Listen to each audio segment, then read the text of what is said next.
प्रबल वर्षा हेतु आपण माने देखिथिबे आमर कांथ बा आपणकर छात उपर चट्टाण रे शिउली जमीबार से शिउली को केमती आमे सफा करि परिबा सहज उपाय रे आसंतु से विषय आमे वीडियो माध्यम जानिबा।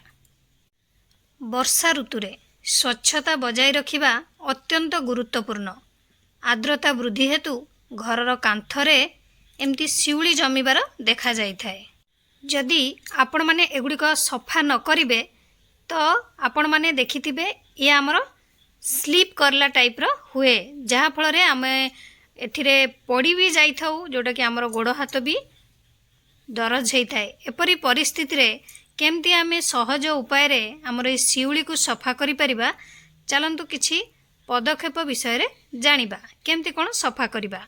गुड आफ्टरनून आपण मानकु समस्त को मो तरफ नमस्कार। आशा करछि आपण माने समस्त भलरे थिबे, मु भी भलरे अछि। चलंतु वीडियो आरंभ करबा, किंतु वीडियो आरंभ करबा पूर्वरु आपण मानक भितर केहि जदि आज मो चैनल ले नुआ थांती ताले प्लीज प्रथम मो चैनल टिको सब्सक्राइब कर दियंतु, पाखर थिबा बेल आइकन को क्लिक करंतु, जहा फल मो नुआ नुआ वीडियो रो नोटिफिकेशन आपण मानक पाखरे खूब शीघ्र पहुंची जिवो। ताले चलंतु वीडियो आरंभ करबा। फास्ट उपाय रे गोटे बाल्टी गरम पानी रे 2 कप आमोनिया तरल मिसांतु एवं एही समाधान को भल भाबरे मिसई दियंतु। एहा सहित आपण डिटर्जेंट मध्य मिसई पारिबे। किछि मिनिट परे आपण माने एकु आपणकर जो जगार शिउली लागिछि सेठी भल भाबरे आपण माने ताकू स्प्रेड कर दियंतु। 30 मिनिट परे ब्रश साहाय्य रे आपण माने भल भाबरे घसी चट्टाणरू शिउली को बाहर कर देबे। देखिबे आराम से आपणकर शिउली बाहरी जीवो, कोनोसी किछि भी आपनको अधिका परिश्रम करिवा पई पड़िबनी, कारण एहा रासायनिक पदार्थ जोटा कि आपण मानकू आउ बेसी परिश्रम करिवा पई पड़िबनी।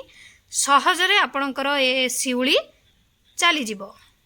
नहेले आपण माने सेकेंड उपायटी भी करि परिबे, जोटा कि गोटे कप धला विनेगार नियंतु, सेथिरे गोटे कप बेकिंग सोडा मिसांतु। वर्तमान एहाकू आपण माने गोटे स्प्रे बोतल हो नहले आपणकर जो बोतल भी मिसई एकू रखंतु। एथिरे भी पानी मिसई पारिबे आपण किछि मिसई एकू आपणकर जो जगह शिउली लागिछि सेठी आपण माने एकू ढाली दियंतु। किछि समय परे ब्रश साहाय्य रे आपण माने घसी शिउली दाग आराम से छड़ाई पारिबे। तापर नॉर्मल पानी ढाली धोई देबे, देखिबे आपणकर शिउली दाग पूरा पूरी चली जीवो। थर्ड उपाय रे जदि आपणकर शिउली दागटी जिदखर हो जाइछि तेबे आपण माने हाइड्रोजन पेरोक्साइड नहीं पारिबे। हाइड्रोजन पेरोक्साइड को आपण माने सीधा सड़क गोटे स्प्रे बोतल ले भरी दियंतु। 15 रु 20 मिनिट पाई शिउली जगार एकू पकई छाड़ी दियंतु। तापरे आपण माने ब्रश साहाय्य रे भल भाबरे घसी पानी ढाली धोई दियंतु। देखिबे आपणकर शिउली संगे संगे रिमूव हो जिवो। नहेले आपण माने ब्लीचिंग पाउडर भी व्यवहार करि परिबे।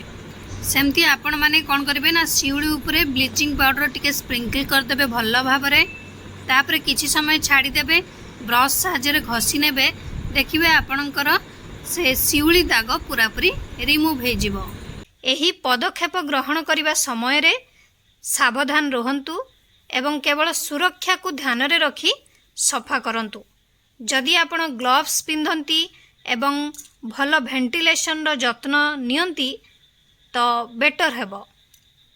तेणु आपण माने देखि चाहि एको सफा करिवे।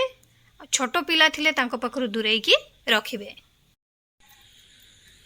आशा करछि आपण मानकु वीडियोटी भल लागिथिबो, आपण मानकु पई बहुत हेल्पफुल भी मध्ये होइथिबो। जदि भल लागिथाय ताले निहाती लाइक कमेंट शेयर सब्सक्राइब कर देबे। मते ताले विदाय दियंतु, पुणी देखाबो नेक्स्ट वीडियो रे। नमस्कार।